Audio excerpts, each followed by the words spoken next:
तैयारी करिए कि हिंदुस्तान के सारे जेल छोटे पड़ जाएं, वहाँ जगह न रहे हमारे ऐसे। ये सारे हजरात, इन्होंने पर्सनल लॉ बोर्ड की मीटिंग में ये बात कही थी, मैं उसमें था मौजूद। सदर मौसूफ ने कहा था कि अगर जेल जाना पड़ा तो जाऊंगा, सेक्रेटरी जनरल ने कहा था जेल जाऊंगा। अगर ये जाते हैं तो मेरा ऐसा मामूली इंसान भी अपनी आखिरी सांसें जेल में उतारने के लिए तैयार है। आप तैयार हैं? बता दें हिंदुस्तान के लोगों को कि खोई हुई कौम को छेड़ा मत करो, हमको इतना परेशान मत करो। हमारा यकीन ये है हमारा कि औकाफ की ज़मीन जब आप अल्लाह के हवाले करते हैं तो वो हमेशा से अल्लाह के हवाले हो जाती है। मैं क्योंकि उस कमेटी में रहा हूँ 2013 के, जिसमें यह एक्ट बना था, उसका मैं मेंबर था। उस वक्त हम लोगों ने कोशिश की थी कि उन सारी जायदादों को छीना जाए, वापस लिया जाए, जिस पे काबिज है हुकूमत हिंद भी, स्टेट गवर्नमेंट भी और हमारे अपने लोगों ने भी कब्जा किया था। अब अगर वो 12 साल से काबिज हैं तो ज़मीनें उनकी हो गई, और मोदी ये कहता है कि हम गरीबों की भला कर रहे हैं। तुम औकाफ की ज़मीनों को छीन कर किसका भला करने जा रहे हो? मोदी ये कहता है कि हम औरतों के लिए बहुत फ़ायदा करने वाले हैं। औरतों के तो हुकूक ही छीन लिए उसने ये कह दिया कि 5 साल आपको प्रैक्टिसिंग मुसलमान होना है। तो ये ख़वातीन जो अपने घरों में इबादत करती हैं, क्या इनके बुर्क़े उतार के देखोगे? घरों में घुस के देखोगे कि ये दीन के काम कर रही हैं? उनके हुकूक छीन कर बेशर्मी की तरह बयानबाजी हो रही है। हम समझते हैं बहुत बहुत बड़े लोग, शख्सियत आपके बीच में हैं, लेकिन एक बात याद रखिएगा, ये पर्सनल लॉ बोर्ड ने जो आवाज़ दी है इसके मानी समझिए। ये मत समझिए कि एक मीटिंग आपने कर ली और आप खामोश हो गए। बहुत से हमारे हिंदू भाई ऐसे हैं जो हमारे साथ हैं लेकिन औकाफ को समझ ही नहीं पा रहे हैं। उनको ये अंदाज़ा ही नहीं हो रहा है। वो समझते हैं कोई ट्रस्ट है, कोई ऐसी संस्था है। उन्हें ये मालूम नहीं है कि औकाफ की ज़मीन अल्लाह की ज़मीन है। उसमें खुर्द-बुर्द करोगे तो हम माफ़ नहीं करेंगे, तुमको याद रखना, और अल्लाह भी तुमको माफ़ नहीं करेगा। इसका एहसास तुम लोगों को होना चाहिए। छोटी छोटी मीटिंगें करो अपने मोहल्लों में, अपने कस्बों में, अपने घरों पर, और बुलाओ, उनको बताओ कि ये हमारे कत्ल की साजिश है। हम इस मुल्क में किस तरह रहेंगे इसका फैसला तुम्हें करना है। तुम्हारे आने वाली नस्लें इस मुल्क में कैसे रहेंगी? जितने हमले हुए हैं हमने बर्दाश्त किया है, लेकिन इससे बड़ा हमला मैंने अपनी ज़िंदगी में तो नहीं देखा। और आज मैं ये कहना चाहता हूँ कि आप तैयार रहें, छोटी मीटिंगें करें, गैर मुस्लिमों के साथ मिलें, और अपनी मीटिंगों की इत्तला पर्सनल लॉ बोर्ड को ज़रूर दें कि हमने यहाँ मीटिंग करी है, हमने यहाँ मीटिंग करी है। और ये अफवाह मत फैलाइए कि हम में आपस में इंतशार है। हम यकीनी तौर पर पर्सनल लॉ बोर्ड के हुक्म पे चलेंगे। ये हमारा सबसे बड़ा अदारा है और इस इदारे ने खुल के सामने काम किया है। हम किसी जमात के हों, किसी पार्टी के भी हों, लेकिन हमारी ये जिम्मेदारी बननी चाहिए कि हम अपने इलाके में जा के बताएं कि ये गैर कानूनी चीज़ है। खुशनसीबी ये है हम लोगों की कि इस मुल्क में गैर मुस्लिम की बड़ी तादाद आपके साथ खड़ी है। ऐसा न हो कि आप इसको हिंदू मुसलमान करके उनको अलग कर दीजिए। ये सांझी विरासत का मुल्क है, ये गांधी और नेहरू का मुल्क है, और इसलिए आज वो आपके साथ खड़े हैं। लेकिन अगर आपने उनको रुजू नहीं किया और उनसे बातचीत नहीं करी तो ये हिंदू मुसलमान हो जाएगा जो मोदी चाहता है। इसको आपको बहुत एहतियात के साथ काम करना है।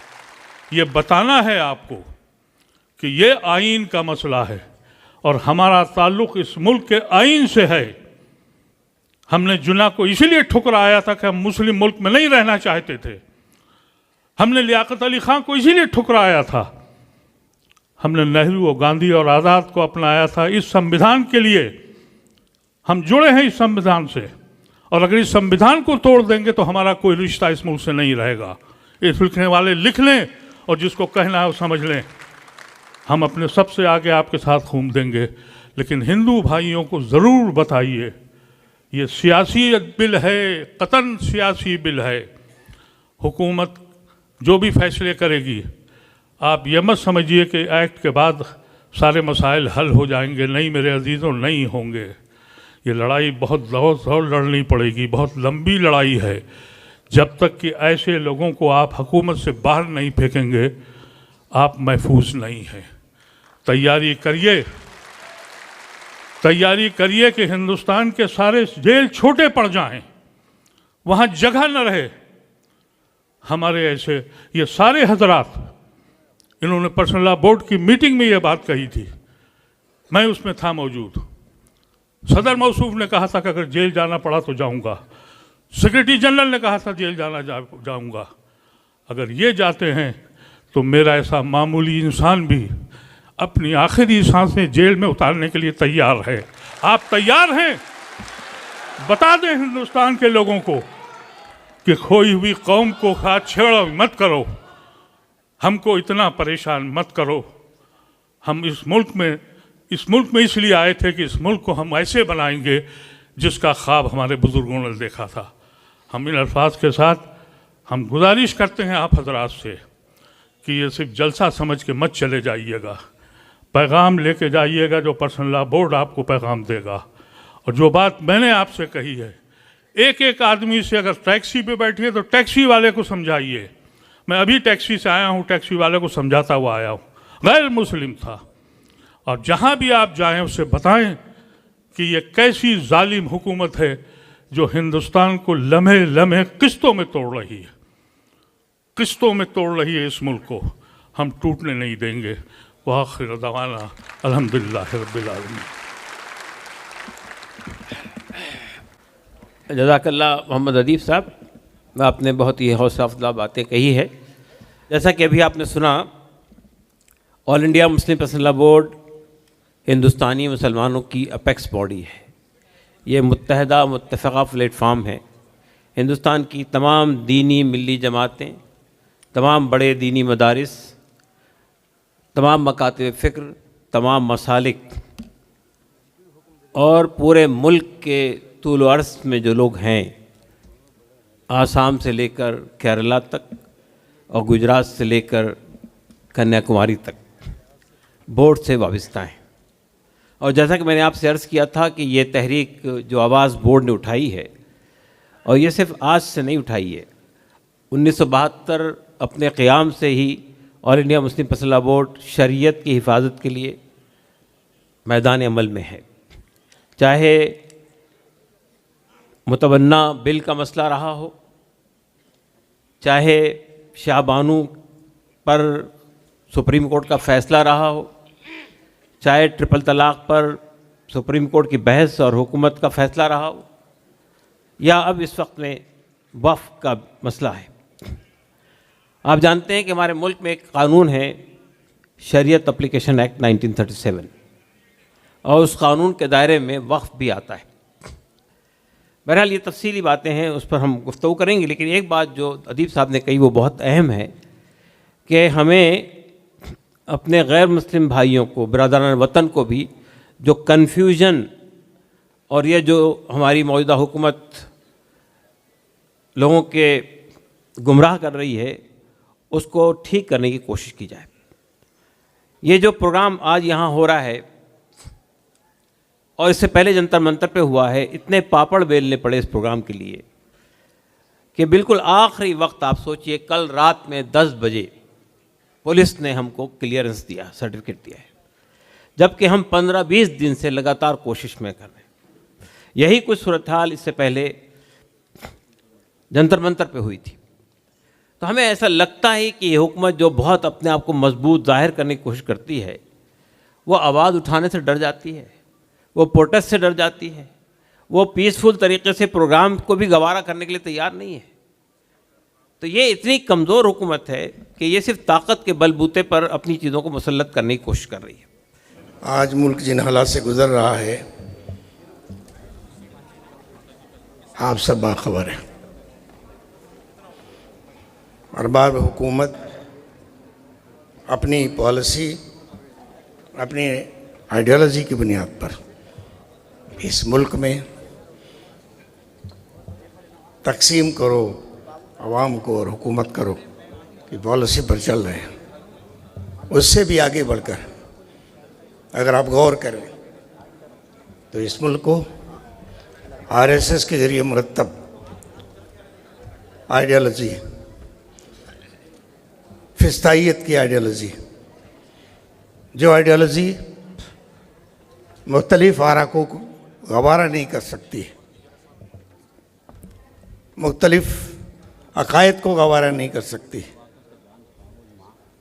मुख्तलिफ आइडेंटिटीज़ को गवारा नहीं कर सकती, और यही पहचान होती है फिस्ताई आइडियोलॉजी की। इन बुनियादों पर मुल्क को ले जाने की कोशिश है। दूसरी तरफ मुल्क की अवाम के दस्तूर के मुताबिक निज़ाम को चलाकर, और जो दस्तूर का सपना है यूनिटी इन डाइवर्सिटी, जिसमें तमाम सोशल फार्मूलेशन, समाजी इकाइयों को मुल्क की तामीर, मुल्क की तरक्की के लिए अपना किरदार अदा करने की आज़ादी है, उसको ख़त्म करके one nation, one election, one ideology, one set of faith, एक अकीदा, एक नज़रिया, एक ज़बान की बुनियादों पर इस मुल्क को फिस्ताई की तरफ ले जाने की कोशिश हो रही है। तो आज का ये जद्दोजहद, all India Muslim personal board की क़यादत में जद्दोजहद मुल्क बनाम फिस्ताई फार्मूलेशन है। मुल्क बनाम फिस्ताई अनासर के बीच तसादुम की बात है। मुझे उम्मीद है मुल्क के अवाम जीतेंगे, लड़ेंगे और इंशाल्लाह जीतेंगे। लेकिन ये कोशिश ऐसी होनी चाहिए कि हमारे मुखालिफिन जो कोशिश कर रहे हैं कि तमाम मसाइल हिंदू मुस्लिम मसला बन जाए, और वो अपनी सियासी मकासद के तहत इस मुल्क में अपने हामियों को पोलराइज कर लें, ध्रुवीकरण कर लें, एकजा कर लें, इस पर कामयाब न हों, इसके लिए जो पर्सनल बोर्ड ने तय किया है इस मरहले में कि हम डायलॉग करेंगे, संवाद करेंगे। अभी हम लोग 2 रोज़ यूपी के मुख्तलिफ जगह पर थे, वेस्टर्न यूपी और सेंट्रल यूपी में, जहां हम लोगों ने बिरादरान वतन से डायलॉग किया। और मैं महसूस करता हूं कि आज ताल कटोरा स्टेडियम में मौजूद गयूर इंसानों का मजमा अगर ये तय कर ले कि हम कम से कम 10 मुल्क के बासिंदगान बिरादरान वतन से गुफ्तगू करके ये बताएंगे कि ये लड़ाई मुसलमानों की नहीं है, ये लड़ाई मुल्क के दस्तूर की है, ये लड़ाई उन बुजुर्गों के सपनों की है जिन्होंने इस मुल्क को आगे ले जाने के लिए एक निज़ाम दस्तूर हिंद की शक्ल में को दिया था। तो यकीन जानिए इस लड़ाई में पूरा मुल्क खड़ा हो जाएगा और एक क्रांति आएगी, जो क्रांति इन फिस्ताइयों को बहा कर इंशाअल्लाह बहा कर ले जाएगी, और ये कामयाब होने वाले नहीं। लेकिन हमें आज इस लड़ाई में, जंग आज़ादी की दूसरी लड़ाई में, सब कुछ कुर्बान करने के लिए तैयार होना पड़ेगा। मैं पूछता हूँ अपने भाइयों से, अपने अजीज़ों से, अपने घर में अपने बच्चों से पूछता हूँ कि बताओ बेटे बताओ, बेटियों से पूछता हूँ कि बताओ कि अगर तुम्हारी बच्ची पर कोई बात आ जाए कि उठाकर लोग ले जाने वाले हों, तुम्हारे घर पर कोई बात आ जाए कि तुम्हारे घर को लोग तबाह करने के लिए आ जाएं, तो तुम क्या करोगे? तो जवाब मिलता है हम वो सब कुछ करेंगे जो कर सकते हैं।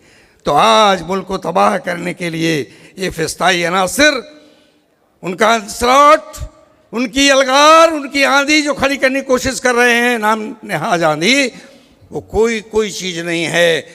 बस हमारा आज़्म इस्तकामत अगर इस वक्त हमारी इज़्ज़त नफ्स और मुल्क की हमारी वाबस्तगी का एहसास जाग बेदार हो जाए, तो इंशाअल्लाह फतेह हमारी होगी और फिसाइयत मुल्क से नेस्तनाबूद हो जाएगी। इन्हीं अल्फाज के साथ मैं आपसे गुजारिश करूंगा कि वापस जाने के बाद इंतज़ार कीजिए कि आपकी आबादी में, आपके इलाके में पर्सनल बोर्ड की तरफ से क्या हिदायत, क्या कॉल आई है, उसमें आप उसका हिस्सा बनिए, उसका जुज़ बनिए। बहुत बहुत शुक्रिया। आपके दावाना अल्हम्दुलिल्लाह। हम सब जानते हैं कि हमारा मुल्क एक सेकुलर मुल्क है। मुल्क जब सेकुलर होता है, धर्म का जिम्मेदारी प्राइवेट होता है। हर मजहब का लोग अपने प्रॉपर्टी, अपने ज़मीन पर अपने कल्चरल इंस्टीट्यूशंस बनाए। सेकुलर मुल्क का दस्तूर ये इजाज़त दे दिया है। हमारा मुल्क का दस्तूर हमारा अपने मस्जिद बनाने का, मदरसा बनाने का, गोरस्तान के लिए ज़मीन वक्फ करने का इजाज़त दिया है। हम मुसलमानों ने हमारा अपने ज़मीन अल्लाह के नाम पर रजिस्ट्री कर दिया। रजिस्ट्री अगर नहीं किया तो वसीयत किया, ये वसीयत वक्फ़ी हो जाता है। तो जो हमारा ज़मीन, इसका खुसूसियत ये है, जो वक्फ में दिया गया है वो अल्लाह के नाम पर है। इसलिए जब सेकुलर हुकूमत की तरफ से अपने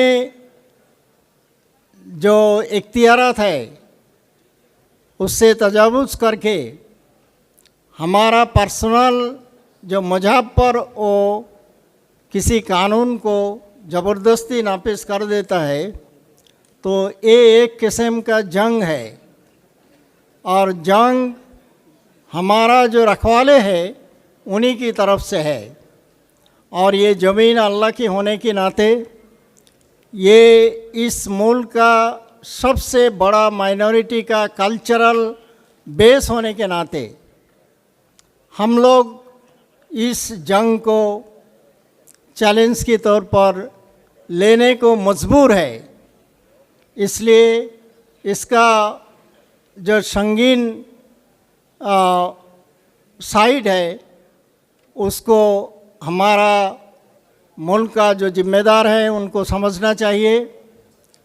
इसलिए हम आप लोगों से ये बताएंगे जो हमारा मुल्क में मुसलमानों का जो तादाद है वो 25 करोड़ से 30 करोड़ है, और इसका 5 गुना मुस्लिम भाई और बहनें हैं। हम अगर एक मुसलमान 4-5 गैर मुस्लिम भाई और बहन के पास जाके बताए हमारा मसला, उनको कन्विंस करे और इस मसले को हल करने के लिए हमारा साथ देने के लिए अपील करे, तो ये मुमकिन है जिस मुल्क का जो सेकुलर डेमोक्रेटिक जो पीपल है वो हमारा साथ देंगे और हमारा ये लड़ाई उस वक्त तक जारी रहेगा जिस वक्त तक इस कानून को वापस ना लिया जाए। इस अपील को साथ मैं हमारा ये दरख्वास्त आप लोगों का सामने जो पेश किया उसको मैं ख़त्म करता हूँ। वाखिर दावाना अनिल हम्दुलिल्लाहि रब्बिल आलमीन। अस्सलामु अलैकुम।